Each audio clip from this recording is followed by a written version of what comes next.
Guys, what's up world? If this is your first time in the channel, I'm Nez. Welcome.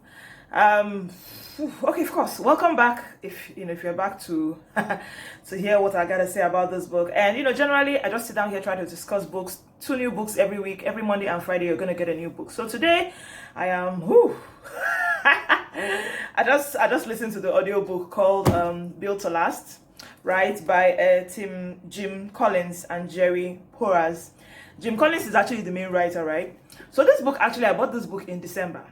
So I was supposed to have read it since. When I was talking about what I wanted to do this year, I happened to how it is all these end of the year parties and gatherings and all that. I mentioned to a few people about how I wanted to spend 2020 thinking about interesting ways to invest money, make money, build my business more, and all that. So a lot of people actually mentioned Built to Last. To me, 3 people actually mentioned it. So I was like, okay, sure, why not? I'll buy it. Then I bought it in that January, and honestly, I opened the book, I looked at it, I was like, okay, I can't read this book. I know that's what happened to you. You see a book, you're like, I can't do it. This book is first of all, see how big it is. It's a huge book. It's not like I'm lazy. It's not as lazy as I used to be. I'm sure there's some form of laziness there. But the writing, I wish I can show you. They're so tiny. It's like a textbook. It's so much. Look, this whole thing here is it appendix that is called? Exactly. There's appendix 1, appendix 2. Do you understand? Basically, appendix 1, appendix 2 is basically telling you all the information in the book, where it came from. About a third of the book is look at that. All of this is appendix 1, appendix 2. That's all the places, the research that they did. So thankfully for me, I found the book on scribd. I told myself that, you know what? This June, when you start reading about money, you must read this book, whether you like it or not. The book is actually it's in 2 pieces. There's a Built to Last and then Good to Great. I'll tell you about what Built to Last is about. But basically, luckily for me, when I got in January, I didn't have a script subscription at the time. So now that I do, I found out that they have it there, and it's like, hallelujah. I was able to read. I was able to listen to the book while I read. In short, as time went by, I realized I didn't need to have the book with me all the time. That's why you don't see as many post-its as you would see usually, but the post-its are still necessary. So I have a lot written down. Unpacking this book, I don't know how long this video is going to take, but please just bear with me, okay? I'm making this apology on time. Ejo, please forgive me. Okay, so this book is a lot. It's a lot. Let me find all the things I wrote down. I'm going to try and be as fast as possible, so that we can run through this and we can continue. Okay, so Built to Last, the major premise of the book is basically Tim Collins and Jerry Porras basically looked at several companies in the US. Now, this is a very US book. When I say very US, all the companies are mostly in the US or are successful in the US. Even if they are owned by foreigners, they are successful in the US. They are companies that produce things that are used majorly in the United States of America. Do you understand? Okay, so basically they did this research where they went through a whole bunch of companies, that there are lots. I don't know how many, I think 50. Several companies, but majorly companies that were doing very, very well, that had been doing give or take steady for 60 to 100 years. Do you understand? Not just new companies, let's say Amazon. Amazon is doing well, but it's a new company. So it's how were they able to last? As I said, built to last. Now, one of the first things that hit me was it said, to be built to last, you have to be built to change. I actually wrote it somewhere. I'm sure it's social media. You see it somewhere. I wrote it.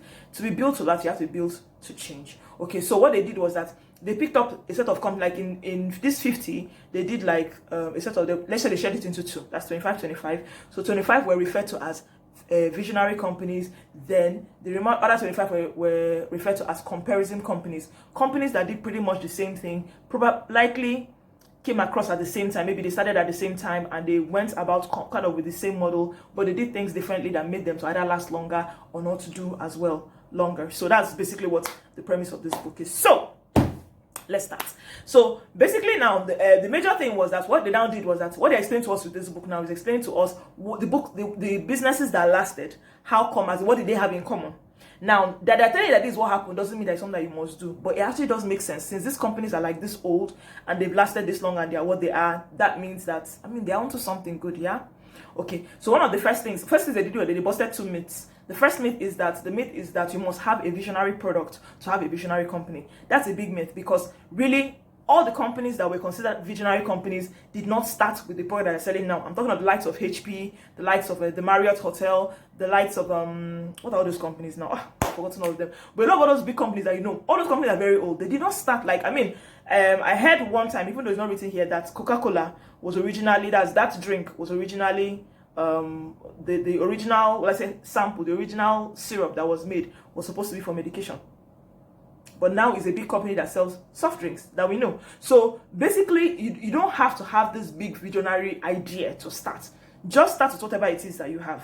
Okay? Other things in the conversation ties up, makes it make more sense. But it's usually a facade, is a myth. Most people that have visionary ideas, they may do well. But the thing is that the company tends to revolve around that same idea for so long that when it's time to change, they forget to change. Sony, the one I remember very well was Sony. Sony basically started as a company that produced rice cookers. It started as a company that produced rice cookers. The rice cooker business did not even last for up to 2 years, and then they moved. Now we know them as the what do I put it? They are the founders of the likes of like Walkman and their stereos, and they do a lot of things. Like all of us know that name company, but a lot of us will not think of Sony and think of rice cooker, would we? No. Yes, that's because they evolved. So basically that's what it is. So like a lot of examples are put in between, but I'm trying to make this as short as possible. Okay, so that's the number one myth. Number two myth is that the idea that for you to have a successful company, you have to have a visionary leader. You don't need a visionary leader, actually. If that's a visionary, charismatic leader, you don't need that. You just need to have a product, and you have to start selling that, and then if it doesn't work, you move on to the next. A lot of these companies most of these companies, you don't even know who they are. That's the funny thing. Most of them, the owners are detached from the company. So you just know the company, you don't know who owns it. Do you understand? That's why it's easier for them to have an IPO, that's initial public offer. They're able to sell shares. You don't know who they are. It doesn't even matter. All you know is that they're sharp people.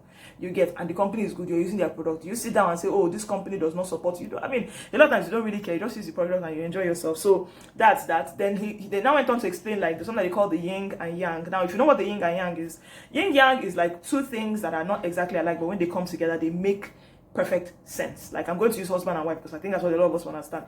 A man and a woman generally they are very different. Have you met couples that they don't make any sense to you, but somehow together they just make sense? That's it. Together they are the yin and the yang. Probably not the best example, but that's what I can come up with right now. But basically the yin and the yang. So the yin is to preserve the core. Okay, I haven't talked about core yet.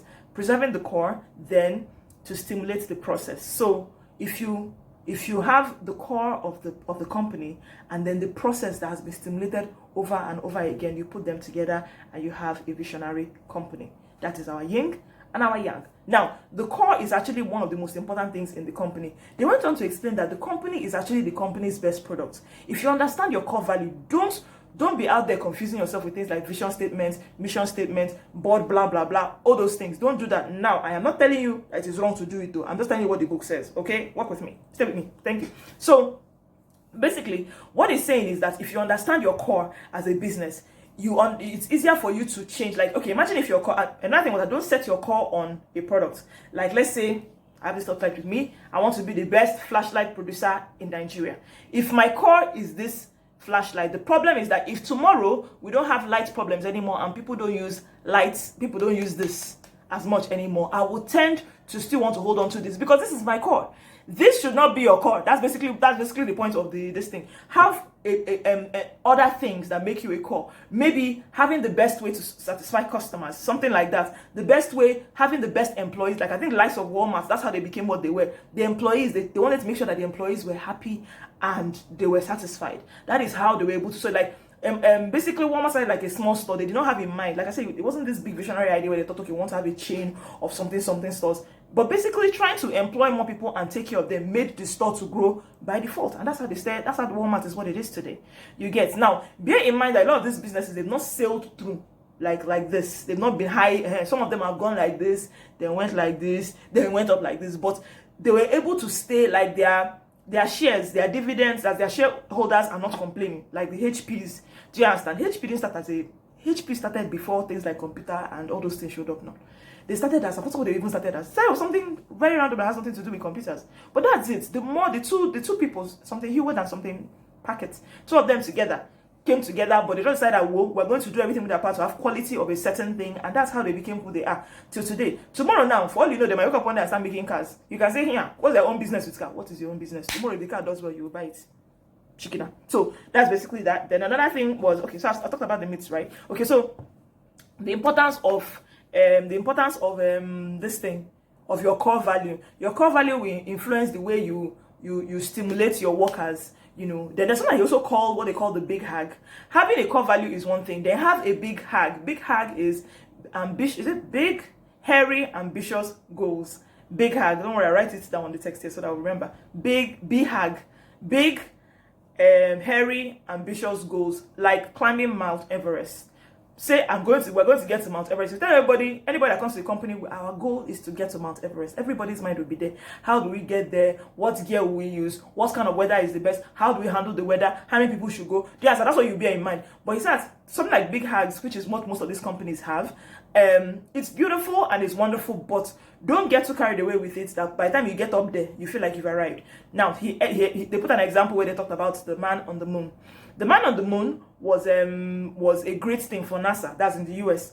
And NASA did it very well. But the problem was that after they landed that man on the moon and brought him back safely, they felt like they had landed in Makwandiaimbo. Do you know who we are? We've done it. I ain't make here. You know, that kind of thing. We've done it, you know. But the problem was that they became too lax.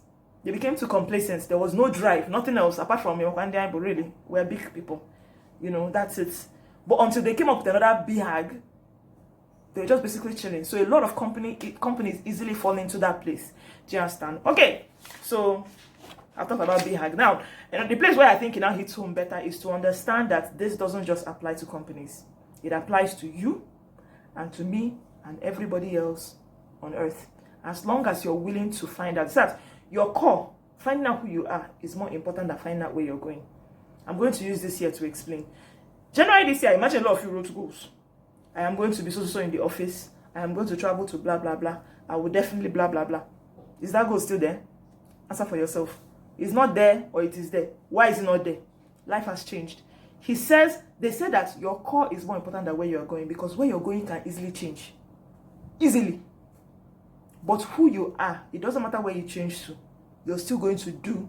You're going to accomplish the best possible result you can accomplish as yourself as long as you're going. So that was one. Then he was like, these are not just business ideas. These are actually more human ideas. Understand that there are things that you can do for yourself to make this work for you. Right? Oh God, I feel like I'm talking too much. Okay, there's always room to learn.